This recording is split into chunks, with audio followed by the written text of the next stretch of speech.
نحمده ونصلي على رسوله الكريم اما بعد فاعوذ بالله من الشيطان الرجيم بسم الله الرحمن الرحيم يا ايها الذين آمنوا استعينوا بالصبر والصلاة ان الله مع الصابرين ولا تقولوا لمن يقتل في سبيل الله اموات بل احياء ولكن لا تشعرون وَلَنَبْلُوَنَّكُمْ بِشَيْءٍ مِّنَ الْخَوْفِ وَالْجُوعِ وَنَقْصٍ مِّنَ الْأَمْوَالِ وَالْأَنفُسِ وَالثَّمَرَاتِ وَبَشِّرِ الصَّابِرِينَ الَّذِينَ إِذَا أَصَابَتْهُم مُّصِيبَةٌ قَالُوا إِنَّا لِلَّهِ وَإِنَّا إِلَيْهِ رَاجِعُونَ أُولَٰئِكَ عَلَيْهِمْ صَلَوَاتٌ مِّن رَّبِّهِمْ وَرَحْمَةٌ وَأُولَٰئِكَ هُمُ الْمُهْتَدُونَ صدق اللہ العظیم۔ رب اشرح لي صدری ویسر لي امری واحلل عقدۃ من لسانی یفقہوا قولی۔ اے ایمان کے دعوے دارو، اے امت مسلمہ کے افراد جن کے کندھوں پر رسالت محمدی صلی اللہ علیہ وسلم کے تسلسل کی عظیم ذمہ داری آ گئی، جن کی ذمہ داری ہے کہ تمام انسانوں تک اللہ کا دین اسی طرح پہنچائیں جیسے کہ محمد نے انہیں پہنچا دیا صلی اللہ علیہ وسلم۔ اپنے اس عظیم ذمہ داری کے لیے استعینوا، مدد حاصل کرو، بالصبر والصلاۃ، صبر کے ساتھ اور نماز کے ساتھ۔ میں عرض کر چکا ہوں استعانت کس شے پر؟ استعانت اس ذمہ داری کی کٹھنائیوں، اس فرض منصبی کی ادائیگی میں جو شدائد اور مصائب آنے والے ہیں اس کے لیے مدد طلب کرو۔ ایک حدیث میں آتا ہے وَإِذَا اسْتَعَنْتَ فَاسْتَعِنْ بِاللَّهِ، اگر تمہیں مدد مانگنی ہو تو اللہ سے مدد مانگو۔ تو در حقیقت مدد کس سے ہے؟ اللہ سے۔ البتہ اللہ کی مدد حاصل کرنے کے ذریعے دو ہیں۔ نمبر ایک صبر، جھیلنا، برداشت کرنا، ڈٹ جانا، کھڑے ہو جانا۔ ان ذالک من عزم الامور، سورہ لقمان میں ہم پڑھ چکے ہیں۔ یا بنی اقم الصلاۃ وامر بالمعروف وانھا عن المنکر واصبر علی ما اصابک ان ذالک من عزم الامور۔ اے میرے بچے، نماز قائم رکھ، نیکی کا حکم دیتا رہے، بدی سے روکتا رہے، اور جو پھر تجھ پر بیتے، جو تکلیف آئے، جو مصیبت آئے، اس پر صبر کر۔ یقیناً یہ بڑے ہمت کے کاموں میں سے ہے۔ تھردلے لوگ اس میدان کے اندر جی ہار کر بیٹھ جائیں گے، کوئی الٹے پھاؤں چلا جائے گا، کوئی مرتد ہو جائے گا، کوئی اندر تو رہے گا لیکن منافق کی حیثیت سے رہے گا۔ صرف وہ چل سکیں گے جن کے اندر عزم ہے کہ ہر شے بعد ہم اپنی ہر شے قربان کرنے کو تیار ہیں۔ اور نماز اس لیے کہ تم یہ صبر کرو گے اللہ کے لیے، تم یہ صبر کرو گے آخرت کے لیے۔ ویسے تو دنیا میں بڑی مصیبتیں جھیلتے ہیں لوگ، آخر بڑی بڑی لڑائیاں جو ہوئی ہیں تو فوجوں نے قربانیاں دی ہیں کس کام کی؟ ہماری حکومت ہو، ہماری حکومت ہو۔ ایک دنیاوی مفاد پیش نظر تھا نا، ہمارے قبضے میں یہ ملک آ جائے گا تو کس قدر ہم عیش کریں گے، اس کے سارے وسائل و ذرائع ہمارے پاس ہوں۔ لیکن یہاں تو یہ چیز مقصود ہی نہیں، صرف آخرت مقصود ہے۔ اور اس آخرت کے مقصود ہونے کے لیے لازم ہے کہ اللہ کے ساتھ تمہارا تعلق مضبوط رہے، اور تعلق مع اللہ کے مضبوط رہنے کا ذریعہ نماز ہے۔ وَاسْتَعِينُوا بِالصَّبْرِ وَالصَّلَاةِ، مدد حاصل کرو اللہ سے، مدد طلب کرو اللہ سے، صبر کے ذریعے، نماز کے ذریعے۔ یہ آیت ہم پڑھ چکے ہیں، اس کا ہم مضمون آیت سورہ عنکبوت میں 21ویں پارے کی پہلی آیت، وَاتْلُ مَا أُوحِيَ إِلَيْكَ مِنَ الْكِتَابِ وَأَقِمِ الصَّلَاةَ إِنَّ الصَّلَاةَ تَنْهَىٰ عَنِ الْفَحْشَاءِ وَالْمُنكَرِ وَلَذِكْرُ اللَّهِ أَكْبَرُ۔ یہ سختیاں ہیں مسلمانوں جو تمہیں جھیلنی پڑ رہی ہیں، اس میں صبر کے لیے، جمے رہنے کے لیے، ڈٹے رہنے کے لیے، استقلال کا مظاہرہ کرنے کے لیے تمہیں اللہ کے ذکر پر کاربند رہنا چاہیے۔ ذکر الہی سے تمہارا تعلق اللہ کے ساتھ مضبوط ہوگا، اور ذکر الہی کی بلند ترین شکل، اعلیٰ ترین صورت قرآن مجید کی تلاوت، اتل ما اوحی الیک من الکتاب، جو بھی کتاب میں سے وحی کیا جا چکا پڑھتے رہو پڑھتے رہو پڑھتے رہو پڑھتے رہو۔ واقم الصلاۃ، نماز قائم رکھو، ان الصلاۃ تنہی عن الفحشاء والمنکر ولذکر اللہ اکبر۔ نماز جامع ترین صورت ہے ذکر کی، کہ اس میں زبانی ذکر بھی ہوتا ہے اور جسم سے بھی ہوتا ہے۔ آپ اللہ کے سامنے جھک رہے، رکوع کر رہے، کھڑے بھی ہیں تو دست بستہ ہاتھ باندھ کر اور گردن جھکا کر کھڑے ہونا ہے، اکڑ کے نہیں کھڑے ہونا، قنوت جسے کہتے ہیں۔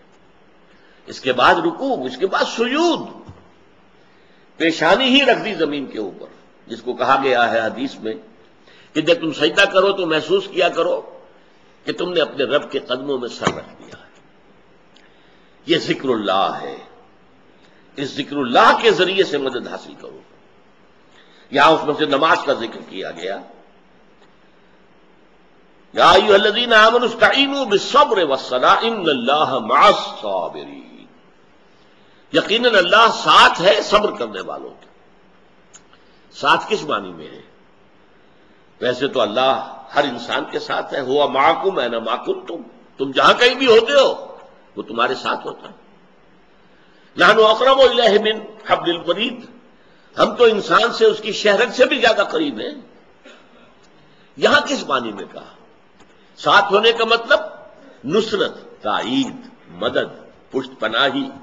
ان اللہ مع الصابرین، اللہ صبر کرنے والوں کے لیے پشت پر ہے، مددگار ہے، تائید کرتا ہے، ہمت بندھاتا ہے، دلجوئیاں کرتا ہے۔ ان اللہ مع الصابرین، یہی بات کہی تھی حضرت موسیٰ علیہ السلام نے جب آخری مرحلہ آ گیا، اپنے قوم کو جب نکال کر لے کر جا رہے تھے، آگے سمندر آ گیا اور پیچھے جو ہے وہ فرعون لاؤ لشکر سمیت آ رہا ہے، اور دھوئیں کے بادل اور یہ ریت کے اور گرد کے بادل جو ہیں بدوؤں کے مانند اٹھ رہے ہیں۔ تو اصحاب موسیٰ نے کیا کہا؟ انا لمدرکون، ہے موسیٰ ہم تو پکڑے گئے، ہم سب کے سب یہاں ہلاک ہو جائیں گے۔ لیکن نہیں، حضرت موسیٰ کا جواب کیا تھا؟ کلا ان معی ربی سیہدین، ہرگز نہیں، میرے ساتھ میرا رب ہے، وہ راستہ دے گا۔ اللہ نے راستہ دیا۔ اے موسیٰ اپنے عصا کی ایک ضرب لگاؤ ذرا، سمندر پھٹ جائے گا اور تم اس میں سے اپنی قوم کو لے کر نکل جاؤ۔ اور جب فرعون بھی آئے گا، اس میں داخل ہو جائے گا کہ شاید اسی طرح سمندر کھڑا رہے گا، تو فرعون اس کا پورا لشکر ہوگا سمندر میں کہ سمندر کے دونوں آنے حصے جو ہے مل جائیں گے اور وہ ڈوب جائیں گے سب کے سب۔ تو ان کا قول کیا تھا؟ کلا ان معی ربی سیہدین، یہی قول حضور کا تھا جب آپ ہجرت کے سفر پر نکلے ہیں اور اپنے گھر سے نکل کر سب سے پہلے غار ثور میں جا کر روپوش ہو گئے، تاکہ وہ سوچیں گے کہ مدینے گئے ہوں گے محمد تو مدینے کے راستے پر جائیں گے تلاش کرنے کے لیے، پیچھا کرنے کے لیے، تعاقب کے لیے۔ اور یہ غار ثور جو ہے یہ مکے سے جنوب میں ہے۔ یہ ہوتا ہے دشمن کو توریہ، دھوکہ دینے کی کوشش۔ غار ثور جو ہے وہ تو جنوب میں ہے، یمن کے راستے میں۔ بہرحال وہاں پہ تو چونکہ جو کھوجی تھا، اس کھوجی کی مدد سے ابو جہل عین وہاں پہنچ گیا ہے غار ثور کے دہانے پر۔ لیکن اللہ کے دیکھیے، حضرت ابو بکر صدیق کہہ رہے ہیں کہ حضور اب تو اگر انہوں نے اپنے قدموں کی طرف بھی نگاہ ڈال دی تو ہمیں دیکھ لیں گے، ہم پکڑے جائیں گے۔ کیا جواب تھا؟ لا تحزن ان اللہ معنا، اے ابو بکر گھبراؤ نہیں، کوئی رنج اور غم نہ کرو، اللہ ہمارے ساتھ ہے۔ اور کیا کیا اللہ نے؟ مکڑی نے اس غار کے منہ پر اپنا جالا بنا دیا، ایک کبوتری نے آ کر وہاں پر انڈے دے دیے۔ تو جب اس کھوجی نے کہا کہ یہی آیا ہے ہمارا کھوج، میرا کھوج جو ہے وہ غلط نہیں ہوتا، ابو جہل نے کہا بھی کہ ہم نے تو سنا تھا تم اڑتے ہوئے پرندوں کا راستہ بتا سکتے ہو، تو یہ تم آج ہمیں کہاں لے آئے؟ تمہارا دماغ خراب ہوا؟ یہ غار کے اوپر لگا ہوا جالا، کوئی اگر انسان اندر داخل ہو تو جالا کیسے ہوگا؟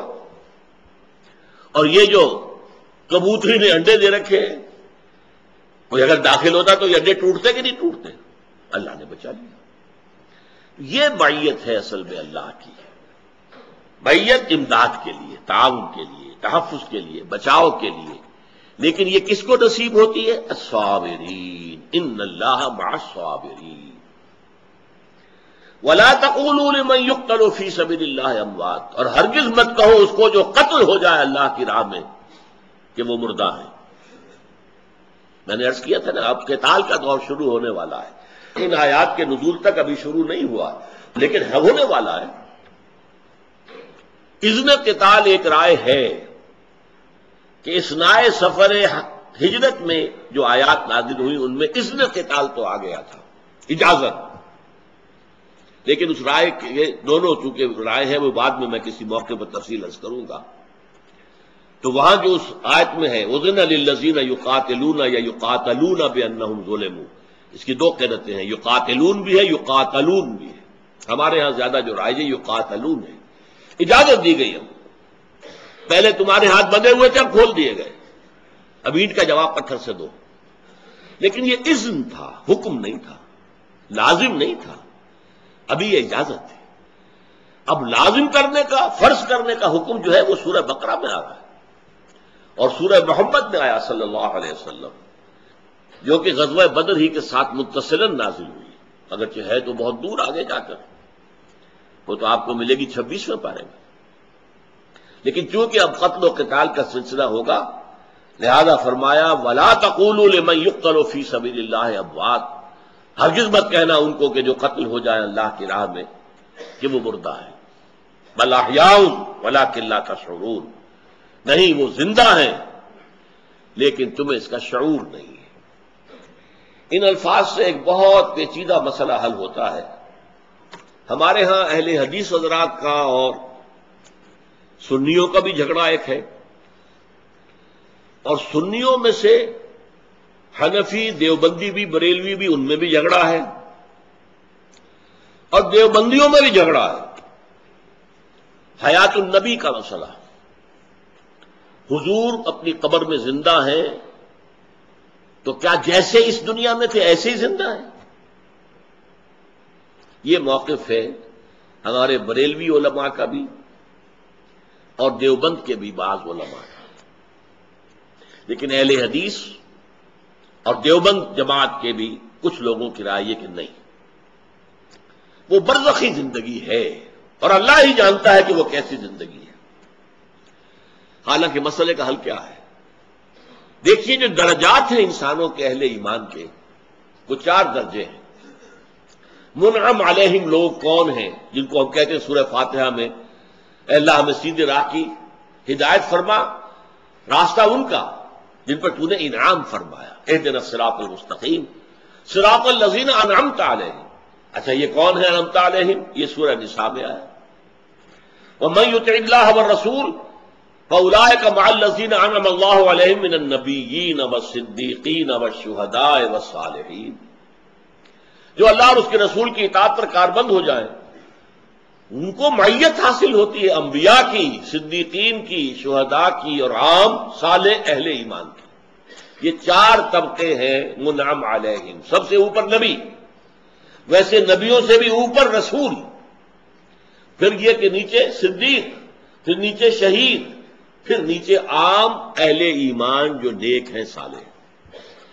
اب ان میں یہ تیسرا درجہ ہے شہید کا، جس کے بارے میں قرآن کہہ رہا ہے وہ زندہ ہے لیکن تم ان کی زندگی کا شعور حاصل نہیں کر سکتے، تم نہیں جان سکتے کیسے زندہ ہے، بس ہم کہہ رہے ہیں کہ وہ زندہ ہے، مانو کہ وہ زندہ ہے۔ باقی اس تفصیل میں جانا کیسے زندہ ہے، کہاں زندہ ہے، کس طور سے زندہ ہے، روٹی کھاتے ہیں، کچھ اعلیٰ ترین جو ہے جنت کی خوراکوں کو پہنچا دی جاتی ہے، یہ سب ساری کیوں فتنے پیدا ہوئے کہ آپ نے ایک ایسی چیز کے اندر دخل دے دیا جو عالم غیب سے متعلق ہے۔ عالم غیب کی وہی بات ہم مانیں گے جو رسول نے بتائی ہو، قرآن میں آئی ہو یا صحیح حدیث میں آئی ہو۔ عالم غیب کی کوئی بات اپنے طور سے اس کے بارے میں مین میخ نکالنا، تفصیلیں بیان کرنا، یہ در حقیقت فتنہ کھولنے کا مترادف ہے۔ جب ہم شہداء کی حیات معنوی جو ہے یا حیات جو ہے اخروی اس کو نہیں جان سکتے کہ کیسی ہے، تو صدیقین تو ان سے بھی بالا تر ہیں، انبیاء ان سے بھی بالا تر ہیں، رسول ان سے بھی والا تر ہے، اور تمام رسولوں کے سردار محمد ہے صلی اللہ علیہ وسلم۔ اللہ نے کیسی زندگی دی ہے، اعلیٰ ترین زندگی دی ہے، ہم کہتے ہیں یقیناً، لیکن کیسی؟ آپ اس دنیا کی زندگی کو بہت اعلیٰ سمجھتے ہیں؟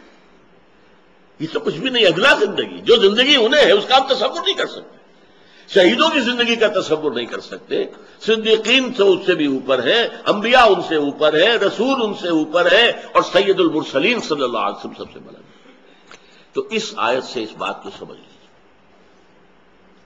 وَلَا تَقُولُوا لِمَنْ يُقْتَلُ فِي سَبِيلِ اللَّهِ أَمْوَاتٌ بَلْ أَحْيَاءٌ وَلَٰكِن لَّا تَشْعُرُونَ وَلَنَبْلُوَنَّكُمْ۔ اب دیکھیے یہ وہی صیغہ آ گیا جو بڑی تکرار کے ساتھ سورہ عنکبوت میں آ چکا ہے، وہاں بھی آیا ہے، ہم تو لازماً ظاہر کر دیں گے کہ کون جھوٹا ہے کون سچا ہے، لازماً ظاہر کر دیں گے کہ کون مومن ہے کون منافق ہے، ہم تو لازماً اہل ایمان کو بدلہ دیں گے، وَلَنَجْزِيَنَّهُمْ أَحْسَنَ الَّذِي كَانُوا يَعْمَلُونَ، نَجْزِيَنَّهُمْ۔ اور آخری آیت کیا تھی سورہ عنکبوت کی؟ وَالَّذِينَ جَاهَدُوا فِينَا لَنَهْدِيَنَّهُمْ سُبُلَنَا۔ یہ صیغہ میں نے بار عرض کیا ہے عربی زبان میں انتہائی تاکید کے لیے، انتہائی تاکید کے لیے۔ اضربہ، میں اسے ماروں گا، لأضربنہ، میں اسے لازماً ماروں گا، اس سے زیادہ تاکید کا معاملہ نہیں ہوتا۔ اب یہاں وہی صیغہ آیا، وَلَنَبْلُوَنَّكُمْ، اور ہم لازماً تمہیں آزمائیں گے۔ یہ نہ سمجھنا کہ یہ اونچا مقام تمہیں مل گیا ہے تو بس وارے نعارے ہیں، اب عیش ہوں گے، اب اللہ کی طرف سے جو ہے رزق بھی تمہیں پہنچنا شروع ہو جائے گا، آسمان سے جو ہے وہ خوان اترنے شروع ہو جائیں گے، ہر قدم پر تمہاری مدد ہو۔ نہیں، آزمائشوں کی بھٹیوں میں سے بعض اعتبار سے وہ سختر آزمائش ہے، ایک اعتبار سے آسان ہے، مکی دور کی آزمائش ہے کہ یہاں بدلہ لینے کا بھی تمہیں اختیار دیا گیا، اس سے جذبات میں ٹھنڈک پڑتی ہے۔ اگر انہوں نے ہمارے کچھ مارے ہم نے بھی مارے ہوں گے، لیکن ایک اعتبار سے یہ سخت ہے، وہاں جان کا ایسا مسئلہ نہیں تھا جتنا اب آئے گا۔ وَلَنَبْلُوَنَّكُمْ، اب دیکھیے کن کن چیزوں میں ہم آزمائیں گے تمہیں، بِشَيْءٍ مِّنَ الْخَوْفِ، خوف کی حالت طاری رہے گی۔ یہ حال رہتا تھا مدینے کے اندر کہ ہر وقت اندیشہ ہوتا تھا ابھی حملہ ہوا کہ ہوا، ذرا سی کوئی آہٹ ہوئی، کہیں سے شور سنائی دیا، معلوم ہوا کہ کوئی حملہ ہو گیا، مسلسل حالت جنگ، مسلسل حالت خوف۔ وَلَنَبْلُوَنَّكُمْ بِشَيْءٍ مِّنَ الْخَوْفِ وَالْجُوعِ، اور بھوک، فاقے آئیں گے۔ فاقے کیسے کیسے آئے ہیں؟ غزوہ خندق کے اندر کئی کئی دن کے خاکے تھے، اور چونکہ خندق کھودنے کی مشقت بھی کرنی تھی تو اپنے پیٹوں سے پتھر باندھے ہوئے تھے چادر کے ساتھ کس کر، کہیں کمر دوہری نہ ہو جائے، اگر اس کے اوپر بوجھ ہو تو اس کو ایک تھوڑا سا احساس ہو سکتا ہے کہ شاید میرے اندر کچھ ہے۔ تو یہ ساری چیز جو ہے اس طرح کے فاقے آئے۔ وَلَنَبْلُوَنَّكُمْ بِشَيْءٍ مِّنَ الْخَوْفِ وَالْجُوعِ وَنَقْصٍ مِّنَ الْأَمْوَالِ وَالْأَنفُسِ وَالثَّمَرَاتِ، اور نقصانات آئیں گے کن کن چیزوں میں؟ مالی نقصان ہوں گے، مال برباد ہوگا، الانفس، جانوں کا نقصان، جانیں دینی پڑیں گی، والثمرات، اور میووں کا نقصان ہوگا۔ وہ کیا؟ آپ کو معلوم ہے کہ وہاں کی معیشت کا دار و مدار فصل پر، ایگریکلچرل کلچر تھا وہاں کا، اور سب سے بڑی ان کی جو آمدنی تھی وہ کھجور سے تھی۔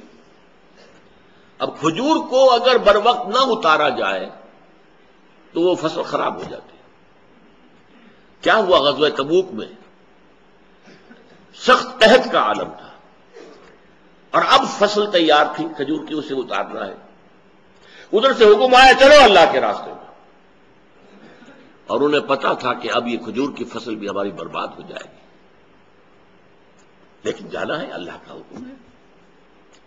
تو تمہیں اپنی فصلوں کی بربادی، ثمرات، پھلوں کی تباہی۔ پھر جیسے غزوہ خندق میں جب آئے ہیں کفار، چاروں طرف سے گھیر لیا ہے، 12,000 کا لشکر آ گیا، شمال سے بھی، جنوب سے بھی، مشرق سے بھی، تو انہوں نے آس پاس کے سارے کھیت روند ڈالے، ساری فصلیں برباد کر دی، باغات اجاڑ دیے، کھانے کو کچھ نہیں، اسی لیے پیٹوں پر پتھر بنے ہوئے۔ یہ ساری سختیاں تمہیں جھیلنی ہوگی۔ وَلَنَبْلُوَنَّكُمْ بِشَيْءٍ مِّنَ الْخَوْفِ وَالْجُوعِ وَنَقْصٍ مِّنَ الْأَمْوَالِ وَالْأَنفُسِ وَالثَّمَرَاتِ وَبَشِّرِ الصَّابِرِينَ۔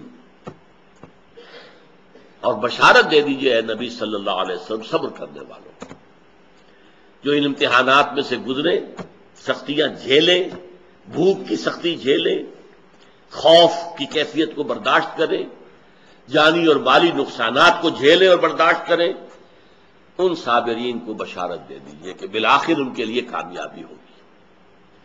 جب امتحان انتہا کو پہنچ جائے گا، اس کے بعد اللہ تعالیٰ کی نصرت اور تائید شروع ہو جائے گی۔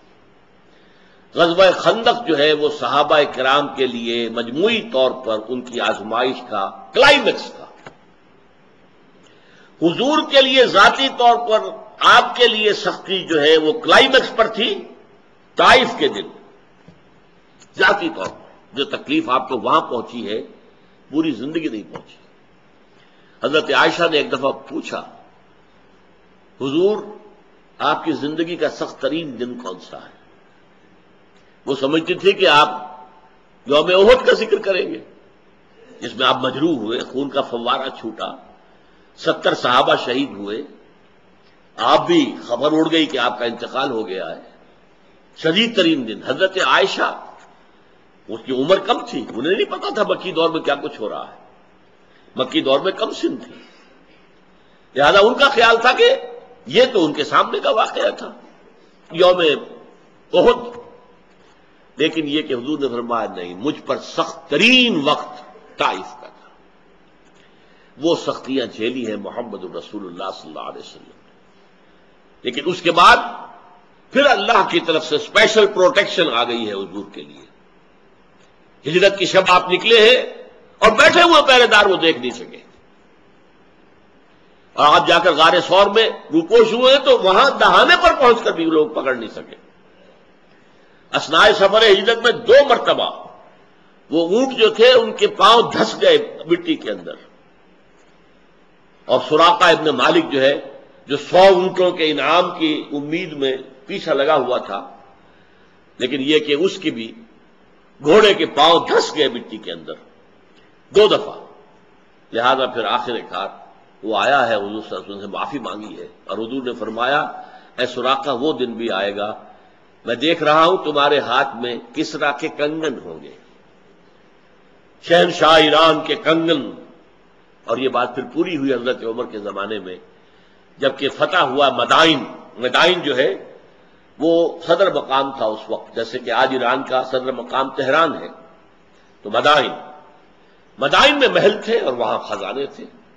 وہ جب مسلمانوں نے فتح کیا اور مال غنیمت کی تقسیم ہوئی اور وہ غنیمت پہنچا ہے مال غنیمت مدینے میں، تو حضرت عمر نے فرمایا کہاں ہے سراقہ سود ایمان لا چکے تھے، مجاہدین میں شامل تھے، اور سب سے پہلے کسرا کے کنگن جو ہے اس کے ہاتھ میں پہنا دیے، اے سراقہ وہ جو نبی نے کہا تھا آج یہ تمہارے ہاتھوں میں کنگن ہے کسرا۔ تو صابرین، بشر صابرین، صبر کرنے والوں کو آپ بشارت دے دیجیے۔ یہی وجہ ہے پھر جیسا کہ میں نے عرض کیا کہ غزوہ احزاب کے بعد اللہ کی امداد شروع ہو گئی، اسی موقع پر پھر نازل ہوئی ہے سورہ صف، جس میں فرمایا گیا ہے وَأُخْرَىٰ تُحِبُّونَهَا نَصْرٌ مِّنَ اللَّهِ وَفَتْحٌ قَرِيبٌ، ایک اور شے جو تمہیں بہت پسند ہے، اب اللہ کی مدد آیا چاہتی ہے اور فتح تمہارے قدم چومنا چاہتی ہے۔ وَبَشِّرِ الْمُؤْمِنِينَ، ہمارے مومن بندوں کو آپ اس کی بشارت دے دیجیے۔ اس لیے حضور نے خود بھی فرما دیا تھا غزوہ احزاب کے بعد کہ اب آئندہ لن یغزوکم قریش بعد عامکم ھذا، اب اس سال کے بعد قریش تم پر حملہ آور نہیں ہو سکتا۔ بدر میں وہ نکل آئے تھے 1000 کی تعداد میں، احد میں 3000 ہو گئے تھے، اب وہ اپنے ساتھ دوسرے قبیلوں کو بلا کر 12000 ہو گئے تھے، اور جب انہیں بے نیل مرام جانا پڑا تو پھر حضور نے فرمایا لن تغزوکم قریش بعد عامکم ھذا ولکنکم تغزونہم، اب قریش تمہارے اوپر حملہ آور نہیں ہو سکتے، اب تم حملہ آور ہو گئے، ٹیبلز ہیو بین ٹرنڈ۔ یہ یہ صابرین کون ہیں؟ الذین اذا اصابتهم مصیبۃ، ان صابرین کی شان کیا ہے؟ جب ان پر کوئی مصیبت آتی ہے، کوئی تکلیف آتی ہے، کوئی آزمائش آتی ہے، قالوا، وہ یہ کہتے ہیں انا للہ و انا الیہ راجعون، کہ ہم تو اللہ ہی کے ہیں، اللہ کی طرف لوٹ جانا ہے۔ سر تسلیم خم ہے جو مزاج یار میں آئے، جو اللہ ہم پر کرے، جو اللہ کی طرف سے مصیبت آئے، سر تسلیم خم ہے۔ یہ در حقیقت اس سر تسلیم خم ہے کا انداز ہے، انا للہ، ہم اللہ کے ہیں اور بالآخر ہمیں اللہ کی طرف لوٹ جانا ہے۔ صبر اور مصابرت اور انفاق فی سبیل اللہ کے لیے سب سے بڑی سہارا جو ہے وہ آخرت پر ایمان ہے۔ کوئی ایک پیسہ بھی جو تم دے رہے ہو خرچ کرے ضائع نہیں جائے گا، اس کے تمہیں بہت بڑا انعام جو ہے آخرت میں ملے گا۔ یہاں جان دے دو گے تو جنت میں تمہارا استقبال ہوگا۔ اس اعتبار سے آخرت کا یقین۔ فرمایا انا للہ و انا الیہ راجعون، وہ یہ کہتے ہیں اور کڑوا گھونٹ کر لیتے ہیں۔ اولئک علیہم صلوات من ربہم ورحمہ، یہی ہے وہ لوگ جن پر عنایتیں ہیں ان کے رب کی طرف سے۔ صلوات، صلات کہتے ہیں توجہ، عنایت، کسی کی طرف رجوع۔ ہم جب صلات پڑھتے ہیں تو اللہ کی طرف رجوع کرتے ہیں تضرع کے ساتھ، ہمارے اندر عاجزی ہونی چاہیے۔ اللہ کی صلات کیا ہے؟ هو الذی یصلی علیکم وملائکتہ، جہاں قرآن میں یہ آیا ہے سورہ احزاب میں کہ ان اللہ وملائکتہ یصلون علی النبی، اللہ اور اس کے فرشتے نبی پر درود بھیجتے ہیں۔ عنایتیں اللہ کی طرف سے اللہ کے رسول محمد صلی اللہ علیہ وسلم پر نازل ہوتی ہیں۔ اسی طرح هو الذی یصلیکم وملائکتہ، تم پر بھی اہل ایمان اللہ کی عنایتیں اور رحمتیں نازل ہوتی ہیں اور اس کے فرشتوں کی بھی۔ تو فرمایا اولئک علیہم صلوات من ربہم ورحمہ، یہ ہیں وہ لوگ جن پر ان کے رب کی طرف سے عنایتیں بھی ہیں اور رحمت ہے۔ وَأُولَئِكَ هُمُ الْمُهْتَدُونَ، اور یہی ہے کہ جو ہدایت یافتہ ہیں۔ مہتدون ہونے کے لیے، ہدایت یافتہ کی سرٹیفکیٹ ہونے کے پانے کے لیے یہ سختیاں جھیلنی ہوں گی، یہ مصیبتیں برداشت کرنی ہوں گی، یہ جان و مال کا اثار کرنا ہوگا، یہ جانیں دینی ہوں گی، مال کے نقصانات برداشت کرنے ہوں گے، گھروں کی تباہی کا منظر دیکھنا ہوگا، یہ سب کچھ ہوگا۔ اللہ تعالی ہمیں بھی توفیق دے کہ ہم صحابہ کرام کے نقش قدم پر چلتے ہوئے اللہ کے دین کا ایک ایسا نمونہ جس سے کہ حجت قائم ہو جائے پوری دنیا پر کہ یہ ہے بہترین نظام۔ دنیا یہ کہتی ہے کہاں ہے وہ تمہارا نظام، تم کہتے ہو بہت اچھا ہے، بہت اعلیٰ ہے، اس کا نمونہ دکھاؤ بھائی کہیں۔ تم 1.5 ارب مسلمان دنیا میں ہو، 60 مسلمان ملک ہے، کوئی ایک ملک بتاؤ جس کے اندر اسلام کا نظام ہو۔ ہماری نظریں زمین میں جھک جاتی ہیں، ہمارے پاس اس کا کوئی جواب نہیں۔ کاش کہ ہم پاکستانی مسلمان خاص طور پر، چونکہ ہم نے وہ ملک لیا تھا اللہ سے دعائیں مانگ مانگ کر، اے اللہ ہمیں انگریز اور ہندو کی دوہری غلامی سے نجات دے، ہم تیرے دین کا بول بالا کریں، تیرے نبی کا نظام قائم کریں گے، اور ہم ناکام ہو گئے۔ ہمیں پہلی سزا کا کوڑا ہم پر پڑا تھا 1971 میں، 93,000 پاکستانی قید میں گئے اس ہندو کے جس پر ہم نے کہیں 1000 برس حکومت کی تھی، کہیں پر 800 برس حکومت کی تھی، کہیں پر 600 برس حکومت کی تھی۔ اس سے بڑی شکست کیا ہوگی؟ لیکن ہمیں ہوش ابھی تک نہیں آیا ہے۔ میں تقریر کر چکا ہوں یہاں 1 ہفتے قبل تفصیل کے ساتھ کہ مجھے تو محسوس ہوتا ہے کہ پاکستان کے خاتمے کے لیے الٹی گنتی شروع ہو چکی ہے۔